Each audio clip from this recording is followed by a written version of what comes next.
I learnt taking stuff from the ocean. I like singing the swans.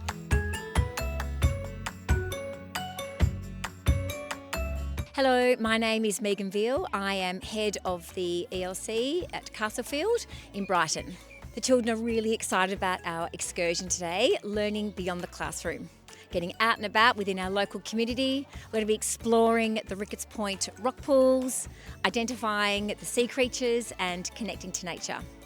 But also learning about the positive impact that the children can have on our environment. It's great to have some families join in on the fun too.